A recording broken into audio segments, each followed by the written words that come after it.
2022년에는 대통령과 지자체장만 바꾸지 말고 한국사 교과서를 바꾸자라는 기획으로 말씀드리고 있습니다. 그래서 지난번에 중국의 삼국지 후한서에 전부 다 사만이 사방사천리라고 기록되어 있는데 우리는 천리밖에 안 되는 요 지역에 사만이 있는 것으로 자꾸 사료에 나와 있는 내용을 거짓말로 바꿔가지고 우리 학생들에게 거짓말을 강요하고 있다라고 말씀드렸습니다. 그런데 지난 시간에 최치원이 당나라 태사시중에게 보낸 편지에서 마하는 고구려고 변하는 백제고 진하는 신라인데 고구려와 백제가 군사가 강할 때는 백만이어서 북쪽으로는 지금의 북경과 산동반도 지역을 공격하고 남쪽으로는 5월 양자강 지역을 공격했다라고 당나라 태사시중에게 편지를 썼다 그랬죠. 그런데 우리나라 현재 삼국사를 연구하는 분들을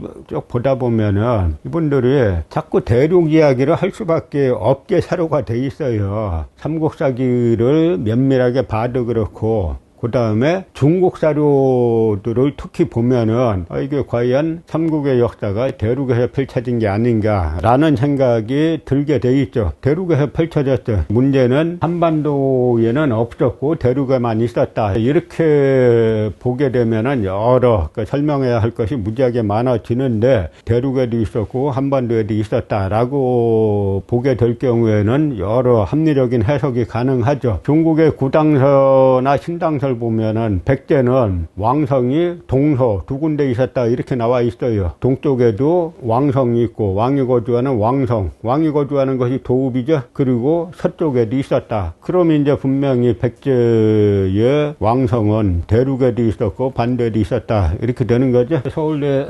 천문학과 교수였던 박창범 교수께서 그 논문을 실은 게요. 뭐냐면 삼국시대 천문 기록의 독자관 즉 기록 증명과 사만 위치의 재조명 이런 논문을 1994년에 실었는데 이 논문의 골자가 뭐냐면 삼국사기에는 천문 관련한 기록이 269회가 나온다는 겁니다. 근데 그 중에 일식에 관한 기록 67회, 흥성운동의 이상현상이 40회, 혜성 출연한 기사가 63회, 그 다음에 유성과 운석이 낙하한 기사가 42회가 나오는데 여기서 이 기록들을 갖다가 살펴보니까 그 삼국사기에 나와 있는 신라본기, 고구려본기, 백제본기 이런 삼국사기 각 세 나라 본기에 나와 있는 천문관측 기록을 보니까 어디서 관측했느냐라는 거를 찾은 겁니다. 찾아보니까 고구려 본기는 지금의 내몽골 지역에서 관측한 내용이라는 거고 그 다음에 백제 본기는 현재 화북성 북경 부근에서 관측한 내용이라는 겁니다. 그리고 신라도 마찬가지로 지금의 장강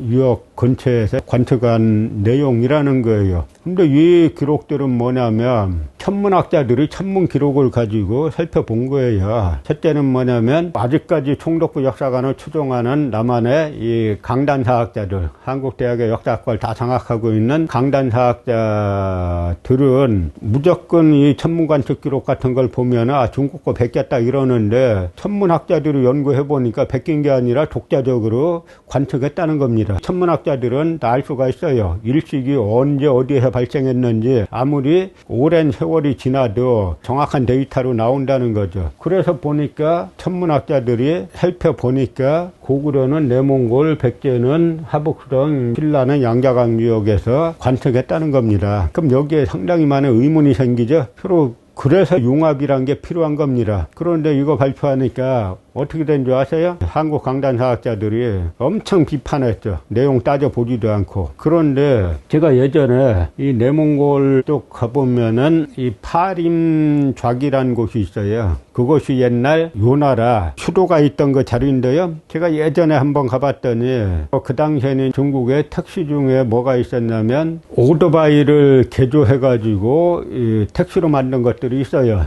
그래서 앞에 기사가 있고 뒤에는 2명 탈 수 있게 돼 있는데 제가 탔더니 제가 한국 사람인 줄 알고 그 내몽골 파림자기에 고구려 성이 있다는 거예요. 여기에 사실이냐 사실이다. 당신은 어떻게 아냐 그러니까 여기 있는 사람은 다 안다는 거예요. 그래서 가볼 수 있냐고 하니까 가볼 수 있다 그래가지고 가봤더니 내몽골 파림작이 어마어마하게 큰 고구려 성이 있었습니다. 그런데 요사랑 기록을 보면 그 지역이 소안평 지역이다. 그 한나라 소안평 지역이다. 그래서 고구려 태조왕이 공격했던 그 기사가 나와요. 그리고 고구려 태조왕이 요서 지역에 10개 성을 쌓았다라는 기사가 또 삼국사기에 나오죠. 그런데 나만 지금 강단사군 파림자기가 한나라 소안평 자리였다, 고구려가 공격했다라고 한 그 자리를 갖다가 단동, 그 압록강 여기에 있는 단동을 갖다가 소안평이라는 게요. 그 이유는 뭐냐면 단동이 옛날에 안동이었는데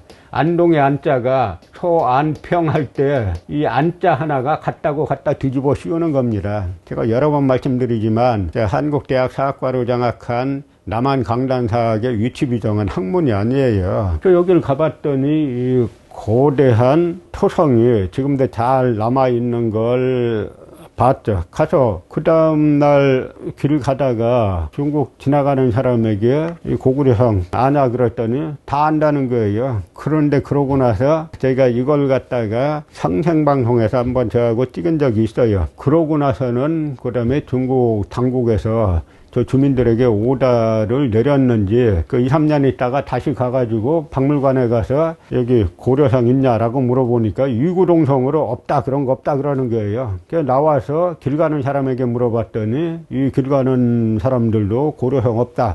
몇 년 전에 아무나 붙잡고 물어보면 다 있다 그랬는데 일제히 없다는 거예요. 그럼 이 중국 공산당 일당 독재 시스템이 이게 무서운 시스템입니다. 이 시스템으로 지금 우리 역사를 갖다가 전부 다 중국자로 바꾸는 작업들을 하고 있는 건데 남한의 강단 사학자들이 지금 거기에다 동조를 하고 있고 정치가들이 어리 빠져가지고 거기에 국고를 엄청 쏟아붓고 있는 나라가 대한민국이에요. 사실 이 역사가 이렇게 된 상황에서 나라가 존속할 수 있을지를 상당히 의문을 가지고 대처를 해야 됩니다. 왜냐하면 이 거대한 중국이 국가 권력으로 마음먹고 제 말씀드린 사례대로 여기에 고구려성이 있다라고 했는데 몇 년 뒤에는 일제히 없다라고 할 정도로 공무원들뿐만 아니라 일반 시민들까지도 그 머릿속을 좌지우지할 수 있는 일당 권력이 있기 때문에 이 권력으로 지금 우리 역사를 중국사를 바꿔놓고 있는데 우리나라 국가기관들이 동북아 역사재단이니 한국학중앙연구원이니 국사편찬위원회니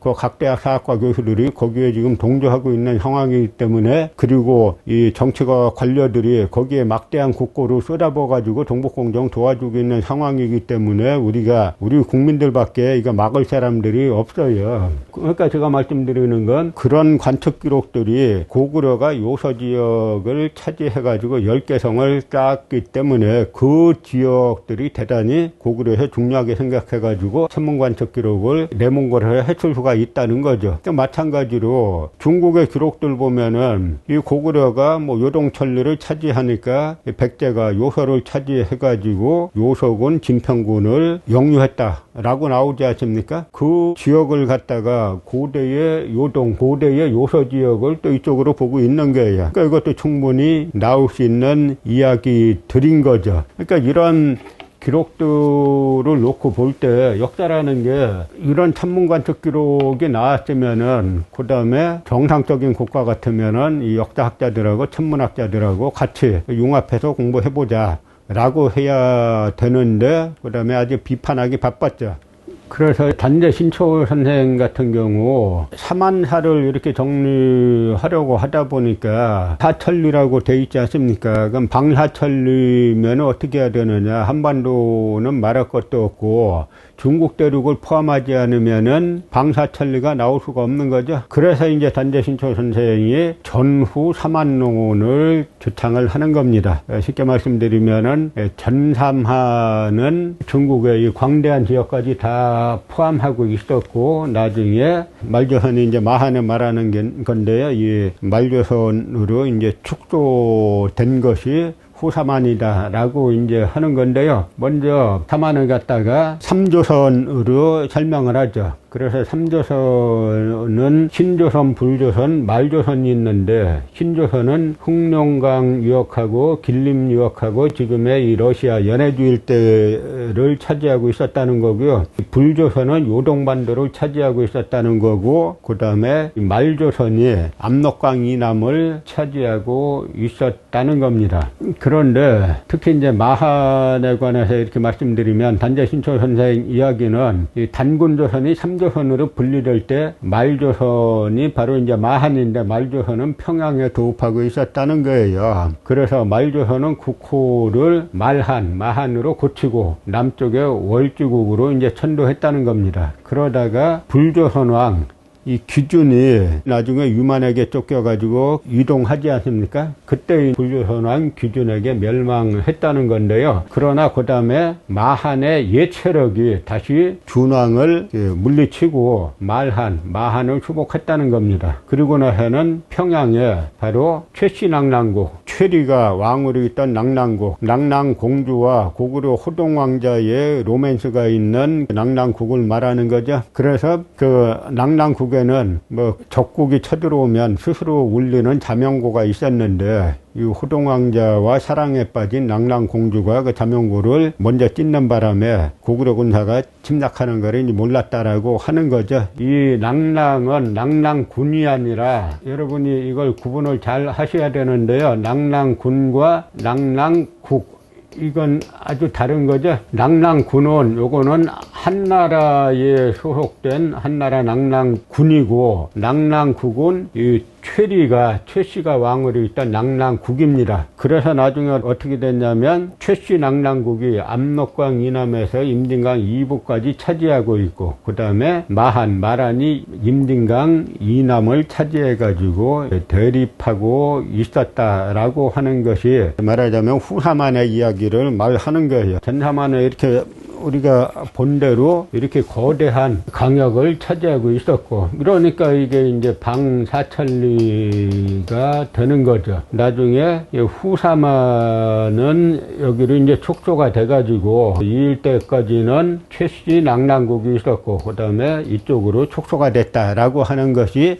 단재신초 선생이 이야기하는 전후 사만론의 핵심인데요. 물론 이 단재신초 선생이 말하는 전후 사만론이 맞는지에 대해서는 더 연구를 해봐야죠. 그런데 우리나라는 제가 말씀드린 것처럼 단재신초 선생의 역사관을 가르치는 대학이 빵개예요. 가르치는 대학 사학과가 빵개입니다. 학부부터 박사 과정 다 마칠 때까지 단재신초의 역사관은 단 1시간도 커리큘럼이 없어요. 뭐 단재신초뿐만이 아니라 그 백암 박은식, 뭐 석주 이상용 전부 다 역사학자들인데, 무원 김교헌, 시산 김성학 다 역사학자 겸 독립운동가들인데 이분들의 역사학을 가르치는 커리큘럼은 학부 입학부터 박사과정 마칠 때까지 그 장구한 세월 동안에 단 1시간도 없어요. 전부 다 이병도, 신석호, 총독부 역사관 개성하는 사람들만 가르치고 있고, 아직도 이마니시류, 시에마스 야스카즈, 일본인 총독부 소속의 학자들만 가르치고 있는 게 한국인 거죠. 그러면 어떤 일이 있었냐면은 청나라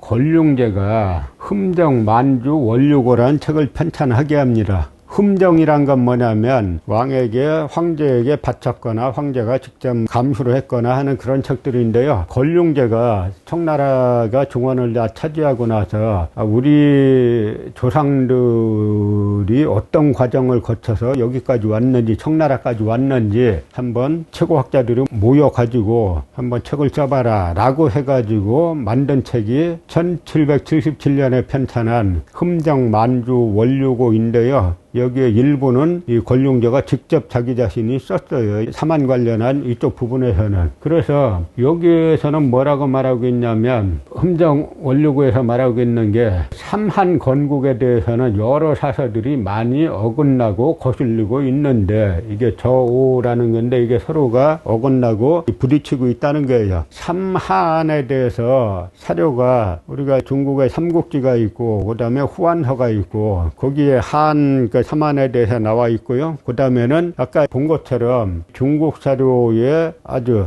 다른 기사에 드문드문 이렇게 나옵니다. 그러니까 제가 이제 말씀 안 드렸지만 이 진안 쪽에 보면은 진안에 염사착이라는 인물이 있는데 이 염사착이 랑랑군에 가서 이제 항복하려고 그 가는 길에 호래라는 사람을 만났는데 만나보니까 중국 사람이에요. 물어보니까 우리들 1500명이 나무 베러 왔다가 벌목하러 왔다가 진안에게 체포돼 가지고 끌려온 지 지금 3년째다. 그럼 지금 진안을 갔다가 경상도라고 보면은 중국 사람을 갖다가 그 진안에서 경상도에 있는 진안에서 중국까지 가가지고 딴 사람도 아니라 나무 베는 사람 1500명을 잡아가지고 경상도까지 와서 3년 동안 노역을 시킬 수 있겠냐 하는 이야기예요. 그러니까 진안도 마찬가지로 다 대륙에 있었다, 중국과 가까운 지역에 있었다라고 해석을 해야 되는 거죠. 그런데 그렇게 단편적인 여러 기사들이 있다 보니까 이 사만의 실체를 갖다가 정리해서 설명하기가 쉽지 않은 겁니다. 그러니까 지금 우리 사료 중에 가야사가 사료가 별로 없으니까 일본 흉민사학자들이 그 가야를 갖다 임날본부로 둔갑시키고 있고, 그 다음에 이 사만에 대한 사료가 별로 없으니까 마한을 떼다가 전라도에만 있는 거로 갖다 놓고, 그 다음에 백제를 지우고, 그 다음에 야마도해를 끌어들이기 위해서 지금 마한을 갖다 지금 이제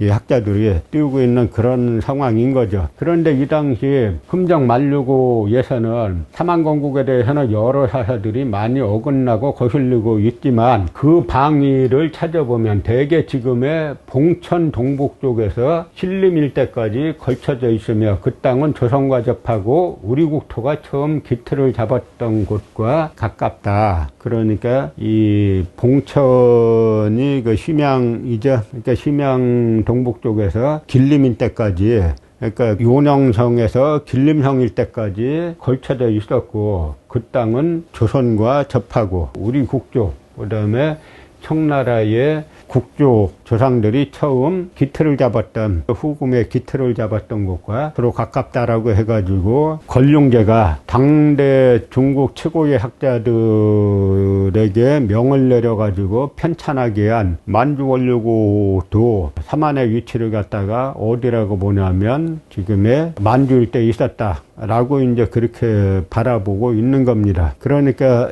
사만 하나 이렇게 바로 잡아도 우리 역사가 중국에서 지금 그 중국 사료에 전부 다 사방사천리라고 나와 있는 그 사만이 어딘지만 바로 서도 지금의 반도사관에 찌든 총독부 역사학자들하고 그 다음에 조선조 사대주의 유학자들이 만든 반도사관을 걷어내고 우리의 그 원래 본 모습인 우리의 대륙사관으로 돌아갈 수 있고, 이제 그런 대륙사관으로 우리 국사 교과서, 한국사 교과서를 다시 써가지고 우리 학생들과 그 선생님들이 새로 쓴 그 교과서 가지고 학생들을 가르쳐야 됩니다. 그래야 지금 우리나라가 지금 국운이 뻗어나가고 있는 때인데요. 사실 이제 우리가 역사관만 바로 쓰고, 우리가 역사관 바로 쓴다는 거는 제국주의 같이 남의 나라에 침략하자는 게 아니에요. 우리 과거 역사가 이렇게 광대한 역사였다. 그러니까 이 과거 역사를 가지고 우리의 정체성을 삼아 가지고 우리가 어떤 뿌리에서 어떤 뿌리를 거쳐서 지금까지 이르렀는지를 선생님과 학생들이 같이 고민을 하고, 그러면서 우리가 앞으로 사회에 어떻게 나가야 하겠는가라는 것을 갖다가 서로가 치열하게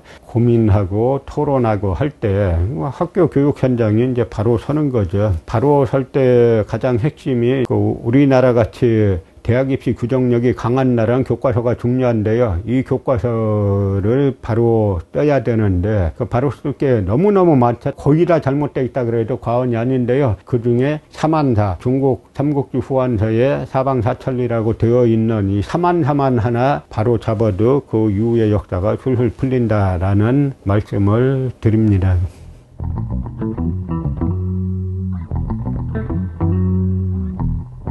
Thank you.